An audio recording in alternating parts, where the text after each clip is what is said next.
अंगमीश्वरा, तब वो सूर्य के पास पहुंचे और सूर्य ने उनको पढ़ाया था।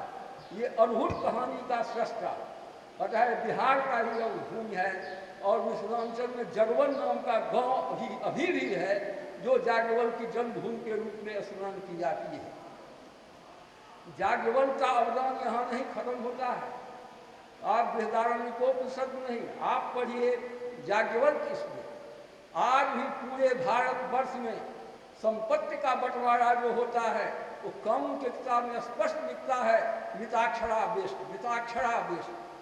कुछ भाग को छोड़ करके संपूर्ण भारतवर्ष में आज भी जो है जागवल के मत का जो है पालन होता है और उसी के आधार पर जो है तो संपत्ति का बंटवारा किया जाता है। तो धर्मशास्त्र के द्वारा जो है भ्रातृत्व के बंटवारा का जो है निर्णय लेकर के संपूर्ण भारतवर्ष में आदर्श भी बिहार जो है तो अपना प्रतिनिधित्व कर रहा है। दर्शन के क्षेत्र में जब आप आते हैं तो दर्शन के क्षेत्र में कहता है कि 6 दर्शन है। बहुत से पूर्व के वक्ता विद्वान लोग जो है वो कह चुके हैं कि 6 दर्शन की उत्पत्ति का स्रोत जो है तो बिहार है और भारत की प्रतिष्ठा का सर्वप्रथम आधार है 6 दर्शन। वो 6 दर्शन देने का जो है तो बड़े श्रेय बिहार को ही है। अब मीमांसा दर्शन आज का विश्व मानस जो है सो प्रशंसित है, इसलिए उसके पास परमाणु अस्त्र है, परमाणु है। और मीमांसा दर्शन सर्वप्रथम आपको परमाणु का सिद्धांत देता है, जिससे इस ब्रह्मांड की जो है तो उत्पत्ति हुई है और विकास हुआ है। तो जहाँ आज जो है वो चमत्कृत हो रहा है उसके मूल में हम बिहारवासी हैं। हमारे पूर्वजों ने यह परमाणु का सिद्धांत दिया है। आप जब सांख्य पढ़ते हैं तो स्पष्ट कहता है कि मैंने इतना 55 तत्वज्ञा यत्र पुत्र आश्रमे वसल जटली सिखी मुंडी मुझते दाप संशया। कहते केवल 25 तत्व को समझ लेने के बाद आदमी जो है सो मुक्त हो जाता है। और प्रशंसक कहते हैं नहीं सांख्य सबो ज्ञान, सांख्य से अच्छा ज्ञान नहीं है। इस प्रकार के सुमेरभूत ज्ञान को देने वाले जो है तो हम बिहार के वासी हैं, तो संघ के माध्यम से दिए हैं। आप जब वेदांत दर्शन पढ़ते हैं और बादरायण के ब्रह्म सूत्र को आप जब लिखते हैं तो उसमें शंकराचार्य का की जो व्याख्या थी, वह व्याख्या जो है धूमिल हो रही थी, उसका आधार नहीं मिल रहा था। वहाँ पर भामती टीका लिखने वाले वाचस्पति मिश्र जो है वहाँ आकर के उसको भी आधार देते हैं और बादरायण के मत को भी स्थापित करते हैं। तो ये जो है ये गौरव जो है बिहार वासियों को प्राप्त है। अब जाकर के दर्शन में सबसे बड़ी बात है कि संसार का कोई कितना बड़ा दार्शनिक होगा जो उसके लिए एक शब्द मिथिलांचल देता है, बिहार देता है विदेह। विदेह से बड़ा दार्शनिक नहीं हो सकता है और वह शब्द जो है बिहार को देने का गौरव प्राप्त है। तो इस क्षेत्र में भी हम लोग अग्रगण्य हैं, एक बिंदु पर है। अब आप साहित्य में आइए। साहित्य में अभी चर्चा की है, वाल्मीकि चरित्र प्रधान काव्य की रचना किए थे। विद्यापति इसी भूमि पर बैठ करके जब जवन का आक्रमण हो रहा था और यहाँ के वीर हार रहे थे, उस समय में वो कृतता पढ़िएगा, कहता है भृंगी कुछ भिंग सौ की संसार ही सार। कहता है संसार का सार क्या है? तो कहता है कि मैंने जीवन जो है सो सम्मान पूर्वक जीवन यापन करना और वीर पुरुष अब था, तो वीरता के लिए मर रहे थे। स्वयं जाकर के शस्त्रेण रक्ष के राष्ट्रीय शास्त्र चिंता प्रवर्तते। कोई ब्राह्मण शस्त्र नहीं उठाता, शस्त्र मैंने शास्त्र पढ़ने का अधिकारी था। जब विश्वामित्र और वशिष्ठ में जब लड़ाई होती है, कहता है तब छत्र बलम मम छात्र बलम, तब शस्त्र बलम मम शास्त्र बलम। लेकिन एकमात्र विद्यापति ब्राह्मण होकर के कहते हैं स्वभाव आप शस्त्र विद्या या शास्त्र विद्या करिए। कहता है शस्त्र और शास्त्र में जो है तो शास्त्र छोटा होता है और शस्त्र ही बड़ा होता है। कहता है क्यों? कहता है शस्त्रेण रक्ष के राष्ट्रीय शास्त्र चिंता प्रवर्तते। आज जिस अव्यवस्था से आप घिरे हुए हैं वो 14वीं शताब्दी में है विद्यापति दृष्टिगत कर चुके थे कि यहाँ का जितना साहित्य है सब समाप्त हो जाएगा। नालंदा विश्वविद्यालय जल चुका था। आपके ज्ञान विज्ञान को जो है गीता पढ़ने वाला सन्यासी हो जाता है, सिद्धासन करने वाला नपुंसक हो जाता है। इस प्रकार की बातें यहाँ उछलने लगी थी और आज एक भी विद्यार्थी संस्कृत पढ़ने के लिए तैयार नहीं है कि सब संस्कृत पढ़ लेगा और देश परतंत्र हो जाएगा। लेकिन वह महात्मा गांधी के हाथ में एक लाठी और एक गीता को नहीं देखता है। जब गीता को अस्त्र बनाया जाता है उसमें कहाँ लिखा हुआ है कि इससे देश स्वतंत्र हो जाएगा? लेकिन जिस आत्मा की चर्चा होती है, उन्होंने जो चर्चा की, और बिना खड्ग बिना धार ले ली तूने आज़ादी, बिना खड्ग बिना धार साबरमती के संत तूने कर लिया कमाल। वो कमाल करके जिस समय में अणु का प्रयोग हो रहा था, एक आदमी का अणु निकल रहा था, और वह अणु जो है तो जापान में कुछ व्यक्तियों को मार पाया, लेकिन यह संसार से पर्वता नाम के चीज को जो है तो नष्ट करके चला गया। तो ये आपके बिहार का अवदान है। अब हम पाटलिपुत्र पर आते हैं, पतंजल पर, जो भाषा शास्त्र के विद्वान थे। भाषा की कितनी गहन इतना चिंतन होता था। सबसे पहले स्मरणीय है कि पाणिनि को, जिसके व्याकरण को कहा गया है मानव मस्तिष्क का सबसे आश्चर्यतम आविष्कार है, जो मानव मस्तिष्क के समक्ष आया है, और उस पाणिनि को कहीं मान्यता नहीं दिया जा रहा था। एक वैयाकरण के रूप में स्थापित करने वाला जो है तो बिहार की भूमि है, और उस पाणिनि से भी बड़ा वैयाकरण जो है तो पतंजल को माना गया, क्योंकि इसमें नियम बनाया गया यथोत्तर मूल्यम प्रामाण्यम, बहुत से सूत्रों का संशोधन। अब बिहार एकमात्र स्थल था जब उनके सूत्रों पर जो है तो विवाद उठ रहा था, जाकर के मैंने निरर्थकता की बात उठ रही थी, तो वो कहे थे कि इस सूत्र में एक मात्रा भी अधिक नहीं है, कि पुनः यत्ता सूत्र से कहते एक सूत्र की बात आप करते हैं, इसमें एक अक्षर और एक मात्रा अधिक नहीं है, इसलिए जो है ये उनका था। अब जाकर अंतिम प्रश्न जो है वो संदेश जो पतंजल देते हैं पाटलिपुत्र में, अभी पुष्पमित्र के वो पुरोहिती कराए हुए थे 1वीं शताब्दी में, वो योग शास्त्र में लिखते हैं कि शब्दार्थ प्रत्यय प्रत्ययानाम इतरेतर अभ्यासात संकर तत्संयमात सर्वभूत रूप ज्ञान। कहता है संस्कृत के शब्द अर्थ और उसके प्रत्यय का इतरेतर अभ्यास करने से, अब किसी शास्त्र में किसी की भाषा में आप जो है कीजिए, एकाएक आप देखिएगा उससे जो है संस्कृत का प्रत्यय निकलने लगेगा। हम ऐसा 2500 शब्द गिनाते, लेकिन हमको समय अभी नहीं देंगे हो, इसलिए मैं नहीं गिनाऊंगा। नहीं तो मीटर, वाटर,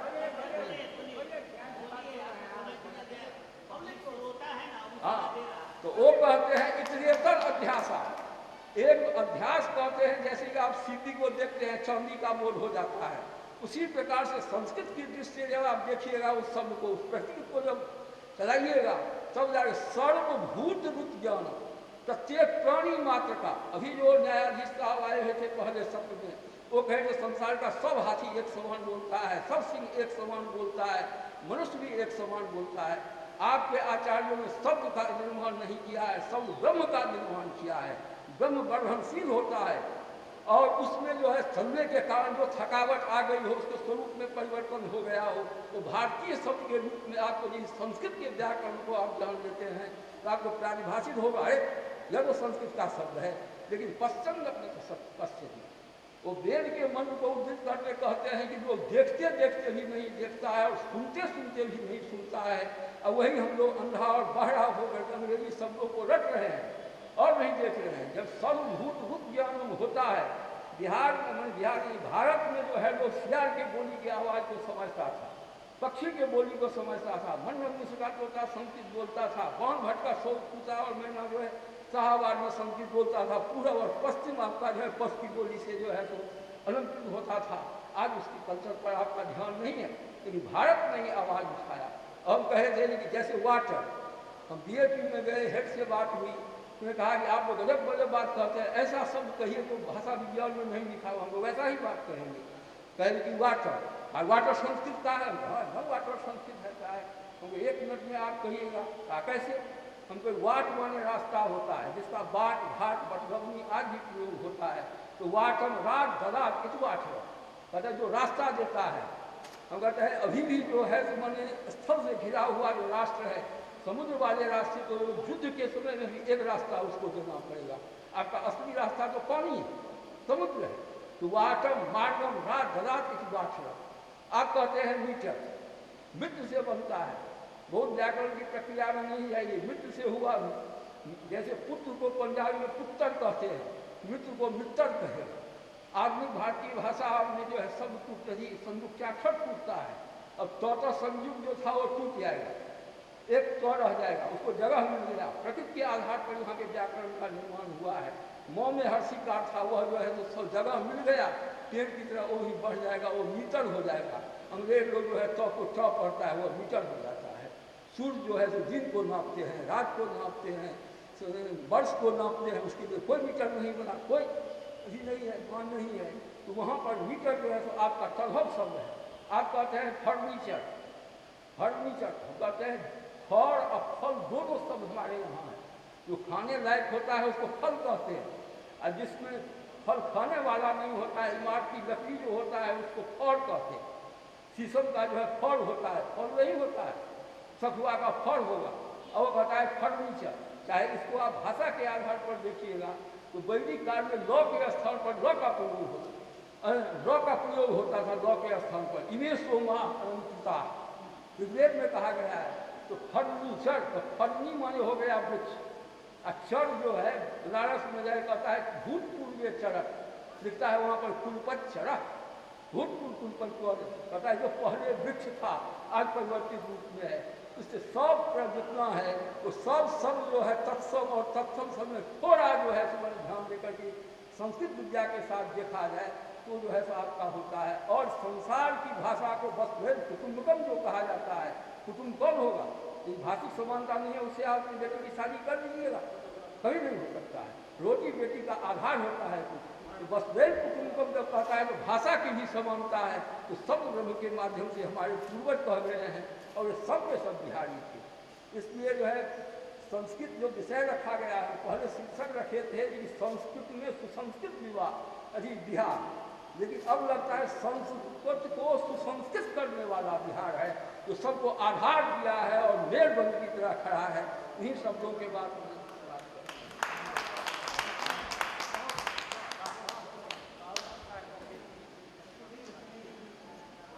धन्यवाद डॉक्टर अमरनाथ ठाकुर महोदय।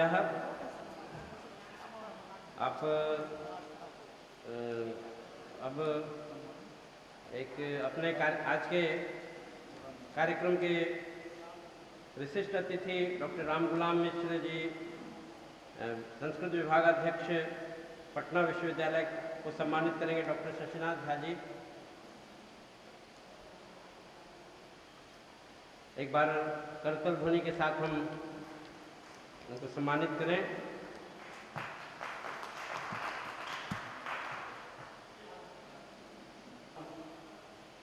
आग्रहं करोमि यत् भवन्तः स्वकीय दुस्त्रैः शब्दैः अस्मान् कृतार्थयन्तु।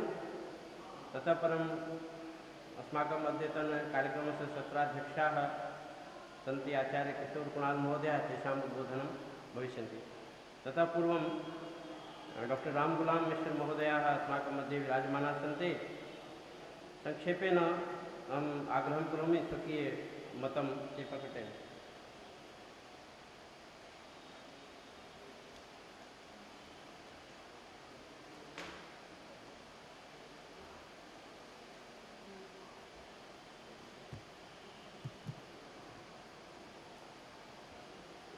अस्तु, अग्रिमसत्रेषु महोदयानां विचारः शृणुमः। वयम् अस्य सत्रः अध्यक्षः आचार्य किशोर कुणाल महोदय अस्माकं मध्ये विराजमानाः सन्ति। तेषां श्रोतुम् अस्माकं सर्वेषां जिज्ञासा अपि अस्ति। अस्माकम् अद्यतन विशिष्ट अतिथि महोदयस्यापि आग्रहः अस्ति यद् अस्माकं सत्राध्यक्ष महोदयं श्रोतुम् अहमपि समुत्सुकोऽस्मि। अतः अहं साग्रहं क्योंकि मैं भी मूलतः बिहारी हूँ और बिहार के गौरव की कामना करता हूँ, लेकिन मैं पूरे देश में घूमता हूँ और कुछ बातें ऐसी होती हैं जिनका उत्तर मैं बाहर नहीं दे पाता। मैं यहाँ उनको प्रश्न के रूप में रख रहा हूँ। मैं प्रतिदिन भवनाथ झा जी बैठे हुए हैं, वाल्मीकि रामायण का पाठ करता हूँ, 2 से 3 घंटे का पाठ करता हूँ। और जब कभी मौका मिलता है तो बिहार में तो नहीं बुलाते, बाहर जाकर मैं वाल्मीकि रामायण पर व्याख्यान भी देता हूँ। इसलिए वाल्मीकि के प्रति मेरी अपार श्रद्धा है। और जब बिहारवासी दावा करते हैं कि वाल्मीकि बिहार के थे तो मुझे भी बड़ा हर्ष का अनुभव होता है। लेकिन चूँकि मैं वाल्मीकि रामायण का अध्येता हूँ, इसलिए मुझे किसी प्रकार से नहीं लगता कि वाल्मीकि बिहार के थे।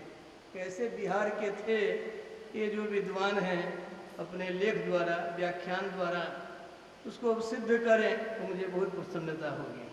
क्योंकि जब भगवान श्री राम ने लक्ष्मण को भेजा है सीता माता के निर्वासन के लिए, उसमें भी सब दिया हुआ है। अयोध्या से चले हैं, गंगा पार किया है, तमसा तट पर आए हैं, किसी भी प्रकार से बिहार में उनकी कुटी आश्रम नहीं दिखलाई पड़ता है। यदि ऐसा सचमुच विद्वानों के बीच, राजनेताओं के बीच तो हम लोग कहते हैं कि हाँ वाल्मीकि यहाँ के थे, लेकिन विद्वानों के बीच मैं चाहूँगा कि वाल्मीकि बिहार के थे यह सिद्ध हो तो मुझे प्रसन्नता होगी। मैं ये विरोध में नहीं कह रहा हूँ, मैं अपनी जिज्ञासा की सिद्धि के लिए कह रहा हूँ। दूसरी बात, मैं प्रश्न उठा रहा हूँ क्योंकि वो मेरा व्यक्तिगत अनुभव है। 1978 ईस्वी में मैंने उस समय द्वारका पीठ के जो तत्कालीन जगत गुरु शंकराचार्य महाराज जी थे, उनसे मैंने दीक्षा ली थी। और दीक्षा लेने के बाद मैंने उनको बतलाया था कि मैं अब गुजरात से बिहार जा रहा हूँ, आप बिहार पधारने की चेष्टा करें, क्योंकि वो मंडन मिश्र की जन्मभूमि है, कर्मभूमि है। तो द्वारका पीठ के तत्कालीन शंकराचार्य जी, दिवंगत ब्रह्मलीन अभिनव सच्चिदानंद तीर्थ महाराज जी, गुरु का नाम नहीं लेना चाहिए लेकिन प्रामाणिकता के लिए मैं नाम ले रहा हूँ, उन्होंने कहा कि मंडन मिश्र तुम्हारे बिहार में, यह कैसा? मैंने कहा कि पूरा बिहार जानते हैं, पूरा देश जानता है मंडन मिश्र बिहार के थे, इसलिए बिहार के थे। तो उन्होंने कहा कि शंकर दिग्विजय का अध्ययन नहीं किया है। मैंने कहा कि नहीं किया है। तो उन्होंने मुझे पुस्तक दी, उस समय की पुस्तक मेरे पास है, बाद में भी बहुत सारे ग्रंथ हैं, लेकिन वो संस्कृत और गुजराती अनुवाद के साथ, वे मूलतः तेलुगु भाषी थे लेकिन द्वारका पीठ में थे, वहीं से पुस्तक छपी थी, आज भी पुस्तक है। उसमें भी जो वर्णन है, उस वर्णन के अनुसार कुमारिल भट्ट से मिलने के बाद नर्मदा पार करके गए हैं और हमने भवनाथ जी के साथ इसमें बहुत मंथन किया है। और हम लोग कहीं वार्ता होती है तो बोलते हैं कि मंडन मिश्र का जन्म यहाँ हुआ, भले ही वो कहीं महिष्मती, जहाँ पर आज बहुत बड़ा उनके लिए उनका स्मारक बना हुआ है और देश के अधिकांश लोग जानते हैं कि महिषी, वहाँ लोगों ने कहा कुछ करना चाहिए। मैंने कहा कि श्रृंगेरी के शंकराचार्य जी आर्थिक रूप से सबसे समृद्ध हैं, उनके बड़े शिष्य हैं, उनके जो एडमिनिस्ट्रेटर हैं, प्रशासक गौरी शंकर जी और गौरी शंकर, उनके साथ हम लोगों ने 1992-93 में काम किया था। उनको मैंने फ़ोन किया कि ऐसे ऐसे मैं अभी बोल रहा हूँ, महिषी से बोल रहा हूँ, मंडन मिश्र जी की जन्मभूमि से बोल रहा हूँ, आपसे आग्रह करता हूँ कि आप यहाँ पर कुछ बड़ा स्मारक बनवाइए और उसके लिए कुछ सहयोग कीजिए। तो उन्होंने कहा कि हाँ हाँ, वो आप बनाना चाहते हैं ना, तो मेरे पास 30 एकड़ ज़मीन है, उसमें से आप जितना 15-20 एकड़ ज़मीन लेनी हो और मंडन मिश्र जी का स्मारक बना दीजिए। मेरा माथा चकराया, यहाँ तो कहाँ 30 एकड़ ज़मीन श्रृंगेरी के शंकराचार्य जी की है, मिथिला के महिषी क्षेत्र के ही थे, महिषी ग्राम के ही थे, इस पर विशेष शोध की आवश्यकता है। तीसरा है, अधिक नहीं उठाऊंगा, 3 प्रश्न है सिर्फ, चाहूँगा उस पर अधिक चिंतन हो, मनन हो, लेख लिखे जाए, व्याख्यान हो, ताकि वो हमारे ही रहें, दूसरे के नहीं हो पाए। यही मेरा सद्भाव है, मैं कोई आलोचना के रूप में नहीं कर रहा। तीसरा है कालिदास। हम लोग बहुत यहाँ पर दावा करते हैं कि मिथिला में यहाँ उनका जन्म हुआ, चैठ में उनका स्थान हुआ, लेकिन मिथिला के बाहर, बिहार के बाहर कितने लोग हैं जो स्वीकार कर रहे हैं कि कालिदास जी मिथिला के थे? मिथिला के थे भी, तब भी उज्जैन वालों ने छू लिया है। तो समझिए एक तरह से यदि थे भी तो एक तरह से डाका डाल दिया है। जो हुआ है, उज्जैन में कालिदास संस्कृत विश्वविद्यालय बना, सब कुछ वहीं। कालिदास उज्जैन के पर्याय के रूप में हो गए हैं। तो विशेष प्रयत्न होना चाहिए कि कालिदास मिथिला के थे, बिहार के थे। एक बात मैं फिर बतला दूँ, आग्रहपूर्वक नहीं कह रहा हूँ, लेकिन वह ऐतिहासिक तथ्य है कि कालिदास का पहला उल्लेख उनकी जन्मभूमि के बारे में, उनकी जो कथा चलती है, काली के भक्त थे, कैसे वे महामूर्ख थे, कैसे उनको प्रस्तुत करके विद्वान बनाया गया, फिर कैसे काली की प्रतिभा, काली के आशीर्वाद से, भगवती काली के आशीर्वाद से इतने बड़े पंडित हुए। इसका पहला उल्लेख धर्म, क्या नाम है उसका, धर्म स्वामी की यात्रा वृत्तांत में है, जो 1234 से 36 ईस्वी का धर्म स्वामी के ग्रंथ में है। उस ग्रंथ के अनुसार फिर मैंने हाल में जो व्याख्यान दिया था, मैं डरा हुआ था कि मिथिला वाले लाठी लेकर मेरे पीछे पड़ेंगे। ये देश भर के म्यूजियम वालों का, म्यूजियम ऑफिसर्स का कॉन्फ्रेंस हुआ था, तो मुझे उन लोगों ने कहा, मैंने कहा मैं घिसी पीटी बातें नहीं करता, ऐसे ही विद्वानों के बीच रख देता हूँ, यदि बात चल गई तो ठीक, नहीं चलेगी तो कम से कम विवाद तो होगा। तो धर्म स्वामी की का जो यात्रा वृत्तांत है, उसमें भी उसके आधार पर रघुवंश में भी बहुत कुछ निकल सकता है। मैं ये नहीं कहता कि मिथिला या मगध के थे, लेकिन जहाँ के थे वहाँ के मूलतः निवासी थे। इसको सिद्ध करने के लिए और अधिक शोध की आवश्यकता है और अधिक प्रमाण की आवश्यकता है। कालिदास उज्जैन से खींच करके बिहार में लाने की चेष्टा के लिए अधिक प्रमाण की आवश्यकता है।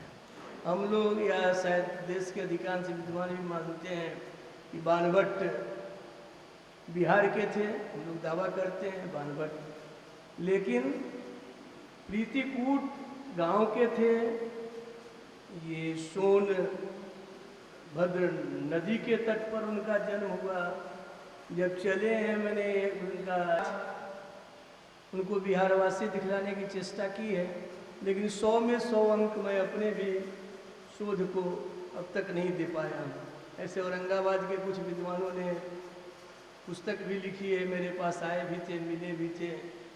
मैंने कहा कि 10 में 7-8 से अधिक अंक नहीं मिलेंगे, क्योंकि एक जो संस्कृत में कहते हैं हम लोग या पुलिस में कहते हैं क्लिंचिंग एविडेंस, ऐसा साक्ष्य मिल गया कि जो एकदम पूर्णतः सिद्ध कर पाता है। तो बाणभट्ट में तो बहुत लोगों ने दावा नहीं किया, मध्य प्रदेश वालों ने दावा किया है, उसकी भी आवश्यकता है। ये जो हमारे संस्कृत साहित्य के या देश के इतने बड़े लेखक, विद्वान, महान विभूतियाँ रही हैं, वे सब बिहार के सिद्ध हों, मुझे बहुत प्रसन्नता होगी। मैंने किसी आलोचना के रूप में नहीं, बल्कि इस जिज्ञासा के साथ ये प्रश्न उठाए कि और शोध हो और बिहार को 100% अंक मिले।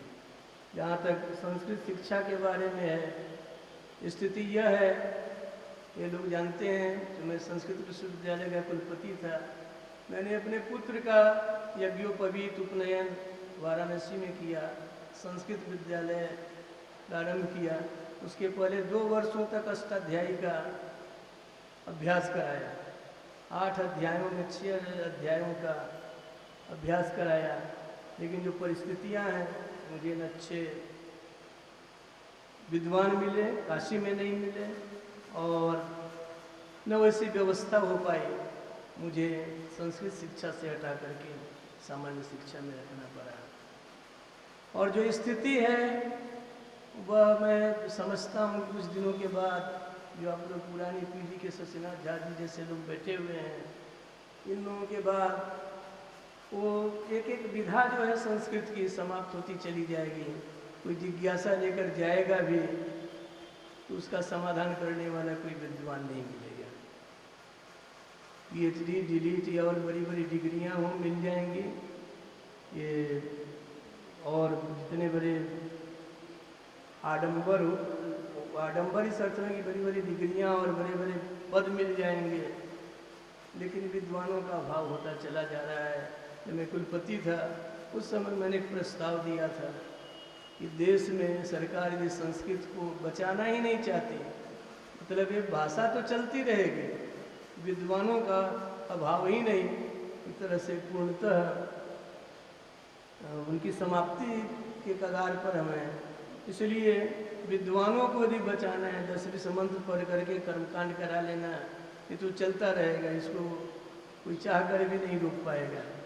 लेकिन जो अभी स्थिति है, यदि संस्कृत भाषा को बचाना है तो देश में 1000 बालकों को, बटुक जिसके हम लोग कहते हैं, बटुकों का चयन करें और उन्हें जिस दिन आप चयन करते हैं 7 साल की उम्र में, 8 साल की उम्र में, 11 साल की उम्र में, उस दिन उनको अध्यापक, विश्वविद्यालय अध्यापक का मानदेय दें और उनको जीवन भर संस्कृत शिक्षा।